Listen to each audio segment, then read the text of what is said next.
c'est qu'il y a quelque chose qui vient sur l'Afrique de l'Ouest, que j'ai appelé l'hiver noir. L'hiver noir arrive. Il sera un hiver très froid, un hiver sanglant, un hiver meurtrier.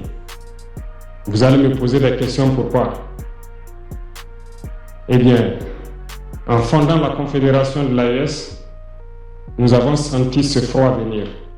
Qu'adviendra-t-il donc du panafricanisme quand l'hiver viendra? L'hiver viendra parce que la guerre se transporte en Afrique de l'Ouest. Les impérialistes font tout pour mettre l'Afrique de l'Ouest à feu et à sang. Mais du sommet de l'État jusqu'à certaines populations, soit nous faisons semblant de ne pas voir venir le danger, ou bien nous sommes nous-mêmes complices de ce qui va arriver. Le capitaine Ibrahim Traoré, président du Burkina Faso, dans son intervention présente l'AES comme une réponse vitale à un hiver noir imminent en Afrique de l'Ouest. Un hiver noir imminent, marqué par la violence, les divisions et les ingérences impérialistes. Son discours, il est froid, il est sombre, il est effrayant. Il rend hommage aux forces combattantes, dénonce des complicités internes, les médias manipulateurs et les pseudo-intellectuels qui sabotent l'unité africaine et appelle le peuple à la résilience, à l'unité et à la lucidité. Selon lui, l'AES avance malgré tout vers la souveraineté, la liberté et la victoire contre le terrorisme, avec un choix clair, s'unir ou disparaître.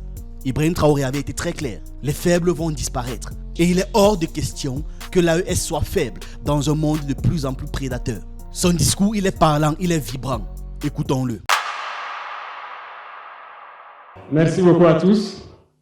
Et bonjour chers frères et sœurs, bonjour chers parents.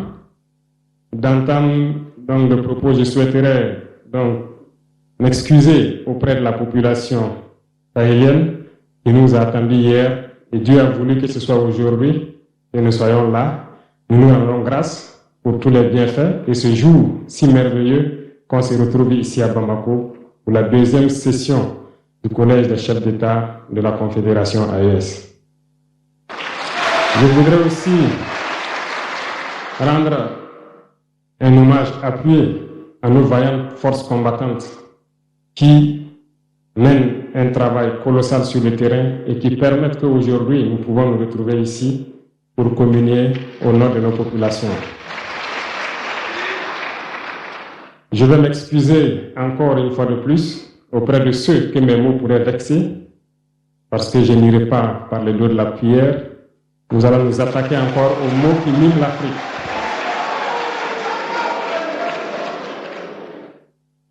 Vous avez certainement tous déjà entendu parler du printemps arabe.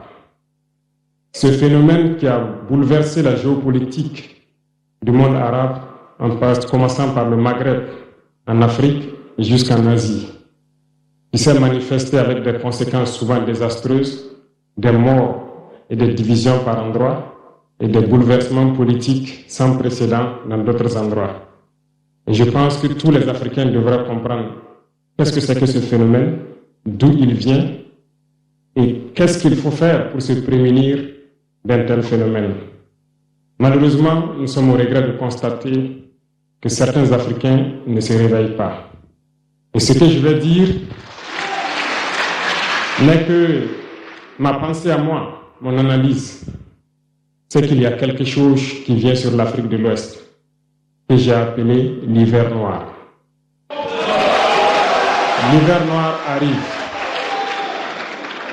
Il sera un hiver très froid, un hiver sanglant, un hiver meurtrier. Vous allez me poser des questions, pourquoi? Eh bien, en fondant la Confédération de l'AES, nous avons senti ce froid venir. Et tous les jours que Dieu fait, nous nous évertuons à trouver des troncs d'arbres pour allumer un feu qui va réchauffer le cœur des Africains, un feu qui va réchauffer les mentalités et le sang des Africains pour nous unir autour. Nous nous sommes évertués également à faire la chasse aux loups pour essayer d'utiliser leur peau pour faire des manteaux pour nous protéger du froid de l'hiver. Nous nous sommes évertués à construire des montagnes de grandes montagnes pour briser le vent de l'hiver qui devrait s'abattre sur nos communautés. Malheureusement, force est de constater que certains Noirs sont là tous les jours à arroser nos troncs d'arbres d'eau fraîche pour qu'ils ne puissent pas brûler. Ils se transforment en loups ou font en sorte que nous, chercheurs de loups, nous ne puissions pas surprendre le loup. Lorsque nous voulons construire nos montagnes, ils brisent les cailloux pour que nous ne puissions pas arriver. Pourtant, l'hiver arrive.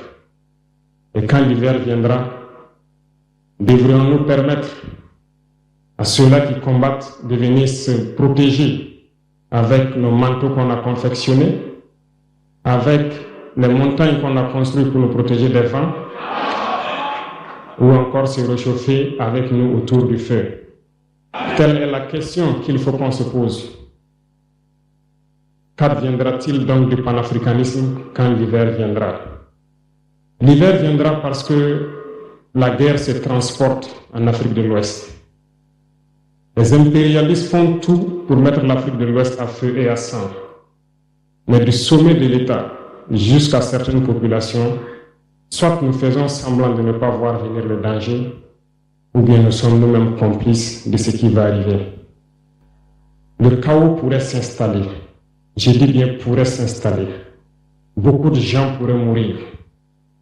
Nous allons nous entretuer de manière tellement atroce que pendant ce temps, ils seraient là à piller nos richesses, à imposer leur volonté.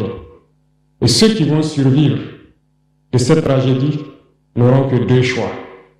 Soit s'unir pour toujours contre l'impérialisme ou se résumer à être des esclaves jusqu'à disparaître. Il faut donc se prémunir de l'hiver noir qui vient. Nous ne pouvons pas comprendre que des Noirs en Afrique de l'Ouest ici prient Dieu que les terroristes tuent des populations noires. Nous ne pouvons pas comprendre que des chefs d'État lâches se cachent derrière des médias, soi-disant médias, pour décourager, insulter, activer la haine entre les populations. Ces individus qui sont sur leur plateau, qui tous les jours du matin au soir crachent leur venin toxique pour attiser la haine entre les communautés, ils sont généralement très vilains. Avec leur gueule de musaraigne, ils ne savent que faire cela. Regardez-les bien. Ils sont là avec des yeux de drosophiles sauvages. Tous les jours, c'est cracher du venin. Ils cherchent à diviser les communautés. Sur les réseaux sociaux, ils sont là et ils sont nombreux. Pourquoi est-ce que nous, Noirs, cherchons à cultiver la haine entre nous? Et par hypocrisie, on se dit frère. Il faut que nous puissions nous dire la vérité de manière très crue, quitte à ce que ça vexe, on va s'excuser, mais il faut que nous nous réveillons. Pourquoi est-ce que le noir est comme ça? Pourquoi est-ce que nous ne pouvons pas voir le danger venir, nous unir et nous prémunir? Pourquoi est-ce qu'il faut que par nos comportements, nous allions affronter ces dangers qui risquent de nous décimer?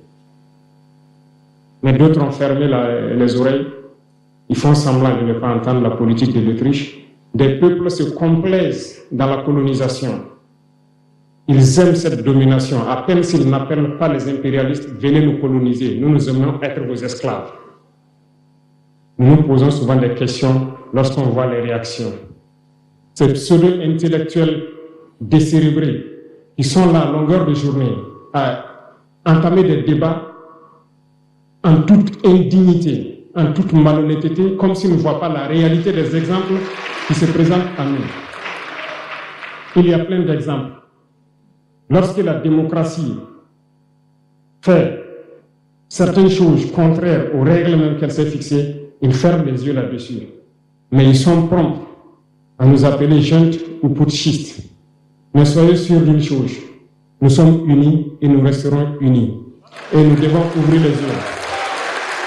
L'AES va évoluer. Tout n'est pas forcément rose. Tout ne peut pas aller au rythme que nous souhaitons. Mais nous avançons sereinement, et nous allons arriver à notre objectif. Et quand viendra l'hiver, si il faille que nous passions par l'hiver pour être libres, pour être unis, nous prions Dieu qu'il en soit ainsi et qu'il protège nos populations. Sinon, une chose est sûre, l'AES vaincra, l'AES grandira. Restez sereins parce que nous avons confiance en nos populations. Nous avons confiance en vous, que vous compreniez qu'aucune manipulation ne peut aujourd'hui nous diviser entre nous. Aucune manipulation ne peut nous amener à haïr d'autres personnes. Aucune manipulation ne doit nous amener à riposter d'une manière violente, physique, face à ces individus qui n'ont absolument rien compris. Restez sereins, ne ripostez pas physiquement, nous riposterons par la communication jusqu'à ce qu'ils changent eux-mêmes de mode d'action et nous allons aussi riposter en fonction du mode d'action. Restez sereins, Dieu protégera l'AES. Dieu vous protège tous, toutes les populations de l'AES. Dieu vous accompagne tous dans vos objectifs. Et Dieu est si juste, se bat pour ceux qui se battent. Nous nous battons, nous sommes une population résiliente, la plus résiliente de la sous-région. Personne n'aurait cru que vous pouvez supporter ce que vous êtes en train de vivre. Nous allons vaincre le terrorisme, nous allons nous développer et nous allons nous affirmer. Nous allons avoir notre place dans le concert du monde. Que Dieu bénisse l'AES, que Dieu bénisse notre population résiliente et résistante, que Dieu nous unisse davantage, la patrie ou la mort, nous